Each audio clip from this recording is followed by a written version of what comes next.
අයිබෝන් කියලා පිළිගන්නවා ඕගොල්ලන් සියලුම දෙනාවම ස්මාර්ට් ක්‍රියේටර් YouTube channel එකට. ඉතින් යාළුවනේ අද අපි කතා කරන්නේ මේ ලංකාවේ තියෙන power bank මාෆියා එක ගැන. කොහොමද power bank එකක් තෝරගන්න ඕන? මොන වගේ මිලකට ඕගොල්ලන්ට power bank එකක් මිලදී ගන්න පුළුවන්ද? power bank එකක් භාවිතා කරනකොට අපි සැලකිලි විය යුතු කරුණු මොනවද කියලා පොඩ්ඩක් පැහැදිලි කරන්න තමයි අද මේ වීඩියෝ එක ඕගොල්ලන් වෙනුවෙන් අරගෙන ඉන්නේ. මේ දවස්වල මේ ස්මාර්ට් ෆෝන් එකත් එක්ක බැඳිච්ච දෙයක් තමයි. ස්මාර්ට් ෆෝන් එකක් තියෙන 90%ක වගේ අතේ අනිවාර්යෙන් power bank එකක් තියෙනවා. ඒගොල්ලන් power bank එකක් භාවිතා කරනවා. මොකද ඒගොල්ලන් ගොඩක් වෙලාවට දැන් ඉන්න කට්ටිය social media භාවිතා කරනවා. ෆෝන් එකෙන් තමන්ගේ ව්‍යාපාර කටයුතු කරනවා. ඒ හින්දා මේ power bank එකක් නැතුවම බැරි තත්ත්වයට අද පත් වෙලා තියෙනවා. එතකොට මේ power bank එකක් අරගත්තට පස්සේ සාමාන්‍ය රුපියල් 5000ක් 6000ක් නැත්නම් රුපියල් 15000ක් 20000ක් වගේ මුදල් වලට power bank මිලදී ගන්න තියෙනවා. ඉතින් මේ power bank එකක් මිලදී ගන්නකොට අපි මොනවද බලන්න ඕන කරුණු සහ power bank එකක් භාවිතා කිරීමේදී අපි සැලකිය යුතු මොනවද කියලා වගේ කරුණු කියලා තමයි අද අපි මේ වීඩියෝ එකෙන් ගන්නේ. ඉතින් විවිධ වර්ගයේ power bank ටිකක් ඕගොල්ලන්ට මේ පේන්න තියෙනවා. ඉතින් විවිධ මිලි ඇම්පියර් ප්‍රමාණයෙන් යටතේ power bank ලංකාවේ මිලදී ගන්න පුළුවන්. එතකොට power bank වල ඇත්ත වශයෙන්ම බැටරි වර්ග දෙකක් තමයි ගොඩක් වෙලාවට අපිට දැක ගන්න පුළුවන් ලංකාවේ තියෙන power bank වල. පළවෙනිම ඒ කියන්නේ වැඩි වශයෙන්ම දකින්න හම්බෙන්නේ අපිට මෙන්න මේ 18650 කියන ලිතියම් අයන් බැටරි වලින් එන power bank. ඒව තමයි විලඳපොලේ වැඩි වශයෙන්ම මිලදී ගන්න පුළුවන්. ඊට අමතරව අපිට පොලිමර් බැටරි වලින් හදපු power bank මිලදී ගන්න පුළුවන්. ඉතින් power bank එක මිලදී ගන්න ගොඩක් කට්ටියකින් අපිට ෆෝන් එක එකපාරයි charge කරගන්න පුළුවන්. උපරිම දෙපාරයි වගේ ගොඩක් දෙනෙක් පසුතැවෙනවා power bank එකක් ලොකු මුදලක් දීලා මිලදී අරගෙන ඒගොල්ලන්ට ඒ වැඩි කරගන්න බැරි වීම නිසා. ඉතින් අද මම ඔයගොල්ලන්ට කියලා දෙන්නම් කොහොමද power bank එකක් තෝරගන්න ඕනේ. මුලින්ම මේ power bank එක මිලදී ගැනීමේදී ඔයා සැලකිය යුතු විශේෂතම කරුණ තමයි ඔයාගේ ස්මාර්ට් ෆෝන් එකේ බැටරියේ තියෙන මිලි ඇම්පියර් ප්‍රමාණය වගේ 3 ගුණයක් හෝ 4 ගුණයකින් ධාරිතාවයේ තියෙන මේ වගේ power bank එකක් මිලදී ගන්න ඕනේ. ඒ කියන්නේ ඔයා හිතන්නකෝ උදාහරණයක් විදිහට ඔයාගේ බැටරි එක ස්මාර්ට්ෆෝන් එකේ තියෙන බැටරි එක මිලි ඇම්පියර් 5000ක් කියලා. එතකොට ඔයා සාමාන්‍යයෙන් මිලදී ගන්නවා නම් මිලි ඇම්පියර් 15000ක 20000ක වගේ හොඳ කැපැසිටි එකක් තියෙන හොඳ power bank එකක්.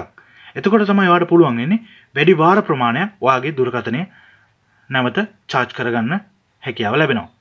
දැන් ඉන්නේ ස්මාර්ට් ෆෝන් වල ගොඩක් වෙලාවට මිලි ඇම්පියර් 5000 ඉඳලා මිලි ඇම්පියර් 7000 වගේ රේන්ජ් එකේ යනකම් හොඳ power එකක් තියෙන මිලි ඇම්පියර්ස් ප්‍රමාණයක් තියෙන බැටරිස් තමයි භාවිතා කරන්නේ. එතකොට එහෙම ෆෝන් එකක් භාවිතා කරන කෙනෙක්ට මිලි ඇම්පියර් 10000ක වගේ power bank එකක් ගත්තොත් එහෙම ඒගොල්ලන්ට සමහර වෙලාවට ඇත්ත වශයෙන්ම කියනවා නම් එකපාරක්වත් charge ඒ කියන්නේ full charge කරගන්න බැරි වෙන්න පුළුවන් අවස්ථාවක් තියෙනවා. මොකද මේ power bank එක ඇතුලේ තියෙන බැටරි එකේ capacity එක මේකට බලපානවා. එතකොට අනිත් එක තමයි ගොඩක් වෙලාවට මේ පිටකොටුව වගේ පැත්තකින් shop වලින් හරි පිටකොටුවේ තියෙන පාර තියෙන එකකින් ඕගොල්ලන් power bank එකක් මිලදී ගන්නවා නම් අනිවාර්යෙන් අපි හිතමු සාමාන්‍ය මෙන්න මේ වගේ power bank තමයි ගොඩක් වෙලාවට ඕගොල්ලන්ට මිලදී ගන්න පුළුවන්. මේක මිලි ඇම්පියර් 10400ක power bank එකක්. ඒ කියන්නේ මේ බැටරි 4ක් දාන්න පුළුවන්. එතකොට මිලි ඇම්පියර් 3200ක වගේ බැටරි 4ක් තමයි මේකට ඒගොල්ලන් දාලා එවන්නේ. ඒ වුණාට ඇත්ත වශයෙන්ම කියනවා නම් එහෙම දාලා එවුවට අපිට එකපාරක්වත් සමහරවිට ෆෝන් එක charge කරගන්න full charge කරගන්න බැරි වෙන්න පුළුවන්. ඒකට හේතුව තමයි මේ ලංකාවට ඇවිල්ලා තියෙන මේ 18650 බැටරි වල විශාල වශයෙන් අපිට දාග ගන්න පුළුවන් copy. ඒ කියන්නේ fake versions තමයි ගොඩක් වෙලාවට දැක් ගන්න පුළුවන්. original බැටරි දැක ගන්න ඉතාමත් අමාරුයි, හැමතැනම මිලදී ගන්න බෑ.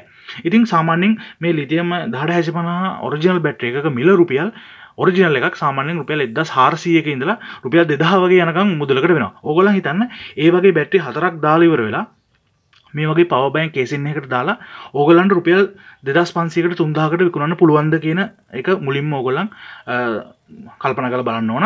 ඒ හින්දා මිල ඊට වඩා වැඩි වෙන්න ඕන. සාමාන්‍යයෙන් මේ වගේ ඔරිජිනල් බැටරි 4ක් දාපු power bank එක රුපියල් 7500 ඉඳලා රුපියල් 9000 වගේ වෙනකම් ප්‍රමාණයක මිලක් වෙනවා. එතකොට ඒ power bank එකක් මිලදී ගත්තොත් ඕගොල්ලන්ට වැඩි වාර ප්‍රමාණයක් භාවිතා කරන්න හැකියාව තියෙනවා. ඉතින් අනිත් එක තමයි power bank මිලදී ගන්නදී වගකීමක් සහිත තැනකින් power bank එකක් මිලදී ගන්න අමතක කරන්න එපා.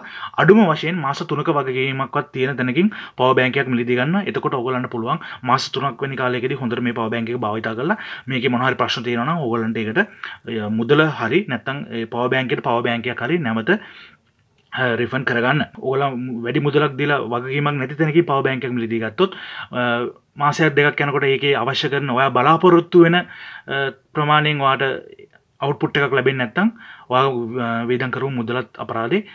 එතකොට ඔයාට ඊතර ඒක හරි නෑ. මොකද අපි මුදල් හම්බ කරන්න ඉතාම අමාරුවෙන් ඔයා මම අපි හැමෝම අමාරුවෙන් තමයි මේ දවස්වල තියෙන රටේ තත්ත්වෙත් එක්ක ඉතාම අමාරුවෙන් තමයි ජීවත් වෙන්නේ. ඉතින් අමාරුවෙන් පවර් බැංක් එකක් අරගෙන එකපාරක්වත් charge කරගන්න බැරි වුණොත් ඒක ලොකු අපරාධයක්. ඒ හින්දා හැම වෙලේම බලගන්න හැම වෙලේම try කරන්න හොඳ brand එකකට යන brand name එක අපිට වැදගත් නැහැ. හොඳ brand එකක්.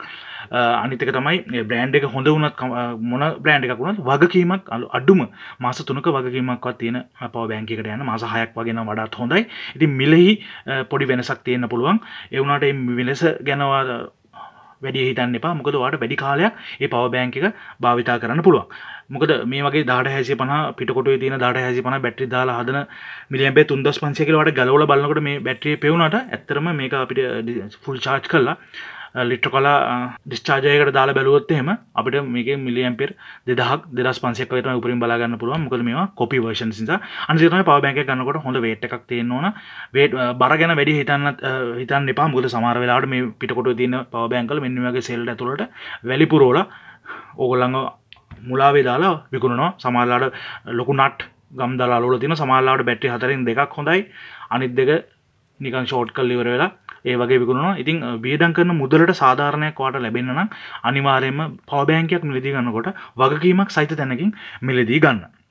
නැත්නම් ඔයාලට පුළුවන් හොඳ බැටරි ටිකක් අරගෙන ඉවරලා ඔයාලට පවර් බැංක් එකක් හදාගන්න අවශ්‍ය කරන විදිහට මිලි ඇම්පියර් ප්‍රමාණයට ගැලපෙනවා. මොකද ලංකාවේ දැන් පවර් බැංක් කේසින් විකුණන්න තියෙන මේ වගේ සෙල් එකක් දාන්න පුළුවන් ඒවා තියෙනවා. සෙල් 2 මේ වගේ සෙල් 4 5 සෙල් 10ක් වගේ යනකම් ලොකු ප්‍රමාණයකට යන්න පුළුවන් පවර් බැංක්ස් ලංකාවේ වෙළඳ පොලේ විකුණන්න තියෙනවා. ඉතින් ඔයගලන්ට කැමති ප්‍රමාණයට ඔයාගේ ෆෝන් එකේ මිලි ඇම්පියර් වලට ගැලපෙන පවර් බැංක් එකක් තමයි මම ඉස්සෙල්ලා කිව්වා වගේ ඔයා තෝරගන්න ඕන. එතකොට මේ වගේ බැටරි ටිකක් හදාගන්න ඒක ටික ලොකු මුදලක් යන්න පුළුවන්. ඒ වුණාට ඔයාලට කාලයක් කරදරයක් නැතුව භාවිතා කරන්න පුළුවන්. එතකොට අනිත් දේ තමයි මේ ගොඩක් දෙනෙක් හිතනවා මේ පවර් බැංක් එකක් කියන්නේ රෑට charge වෙන්න ගහලා උදේට ගලවන්න පුළුවන් device එකක් කියලා. ඇත්තම එහෙම කරන්න එපා. එහෙම කරොත් එimhe ඔයා භාවිතා කරන පවර් බැංක් එකේ ආයු කාලය ගොඩක් අඩු වෙනවා. මොකද මේක ෆෝන් එකක් වගේ නෙමෙයි. මේකේ BMS unit එකක් තියෙනවා මේ charging discharge කරන්න මේ පවර් බැංක් එක ඇතුලේ. ඒ තමයි පවර් බැංක් එක ඇතුලේ ඒ BMS එක තිබුණාට මේකට හැම වෙලේම plug කරලා තියෙනකොට මේක හැම වෙලේම current එක මේකට සම්බන්ධ වෙනකොට ඕගොල්ලන්ට බලා ගන්න පුළුවන් මෙන්න වගේ පොඩි circuit එකක් තමයි මේක ඇතුලේ තියෙන්නේ.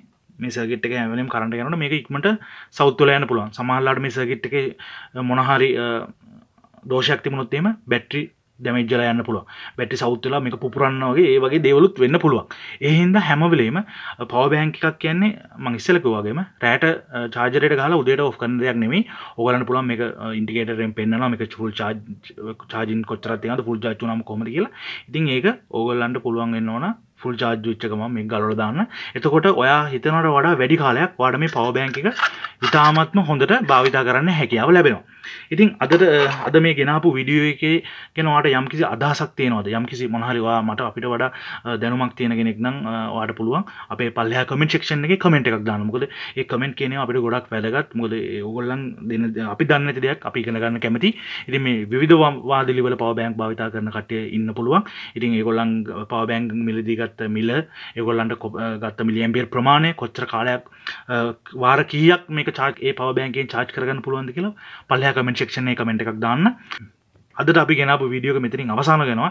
මම හිතනවා ඔයගලන්ට යම්කිසි පොඩි දැනුමක් හරි ලැබෙන්නේ නැති කියලා වීඩියෝ එක අවසාන වෙනකන් බලන් ඉඳපු ඕගලන් සියලුම දෙනාටම බොහොම ස්තුතියි කියන ගමන් නැවතත් හම්බෙමු මේ වගේම ස්මාර්ට් වීඩියෝ එකකින්.